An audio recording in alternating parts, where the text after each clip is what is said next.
नमस्कार, आप देख रहे हैं दिल्ली ग्लो न्यूज और मैं हूं आपके साथ सपना। चलिए रुक कर लेते हैं आज की बड़ी खबरों की ओर। जिस तरह से हमारे मुसलमान भाई, अब हमें हर बात में मुसलमान भाइयों को ही फॉलो करना है।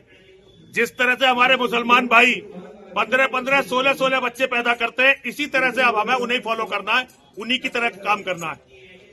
एक बात आपने कही है कि बहु बेटियों पर गलत नजर डालते हैं। जी जी जी, इनसे तात्पर्य? देखिए, मुसलमानों से तात्पर्य है, इस्लाम के जिहादियों से तात्पर्य है, उन सबसे तात्पर्य है जो मोहम्मद और कुरान में विश्वास रखते हैं। ये तो खुली बात है, वही दूसरों की बहन बेटियों पर गंदी निगाहें रखते हैं। सपा का नाराजगी भी है कि लाइसेंस नहीं बन पा रहे हैं, इसको लेकर भी सपा आपने देखिए, कहा बहुत नाराजगी है। भारतीय जनता पार्टी की सरकार है, सारे हिंदुओं ने भारतीय जनता पार्टी की सरकार को बनाया है और ये अपने ही वोटर को, अपने ही लोगों को शस्त्र विहीन कर रहे हैं, लाइसेंस नहीं दे रहे हैं। तो मैं तो हर जगह जहां भी जा रहा हूं यही कह रहा हूं कि सब लोग सरकार पर दबाव बनाए कि सरकार ज्यादा से ज्यादा हिंदुओं को लाइसेंस दे। आपने कहा है कि समाजवादी का कुत्ता भी हथियार रखता है।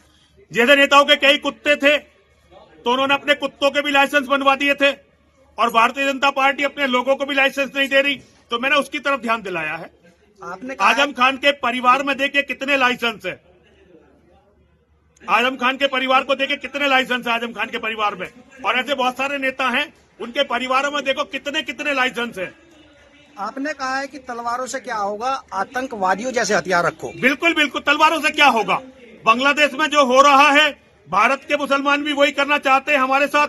जब लाखों की तादाद में, हजारों की तादाद में मुसलमान हमारे घरों को घेरेंगे तो उस समय तलवारें क्या करेंगी। तलवारों की कोई जरूरत नहीं, उस समय बड़े हथियार होंगे, वही हमें बचा पाएंगे।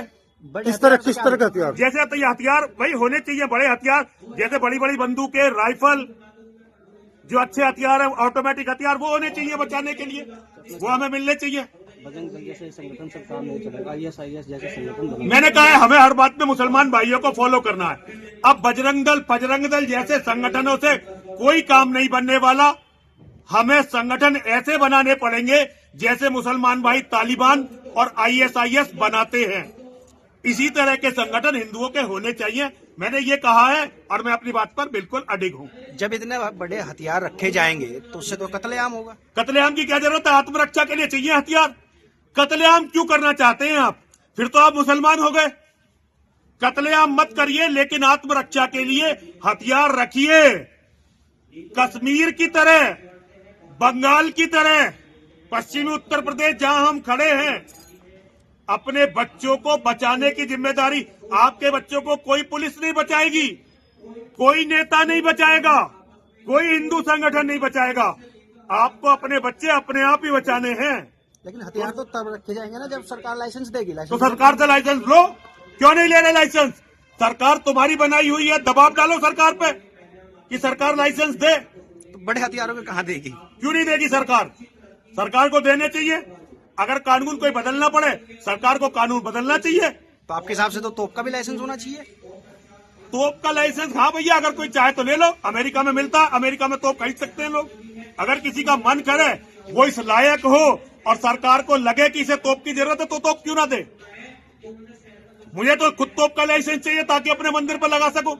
अभी 10,000 मुसलमानों ने मेरे मंदिर पे हमला कर दिया था 2023 में, नहीं 2024 में, 3 अक्टूबर 2024 नवरात्रि में 10,000 मुसलमानों ने हमला कर दिया था मंदिर पे। अगर कभी हम मंदिर पे आगे हमला करें, हमें तो तोप का लाइसेंस मुझे खुद चाहिए। अप्लाई कीजिए फिर। बंदूक का मिल नहीं रहा, तोप का अप्लाई करवा रहे हो, लेकिन चाहिए भैया, करेंगे। आपने सुझाव दिया, अच्छा सुझाव है, मैं अप्लाई करता हूं इसके लिए।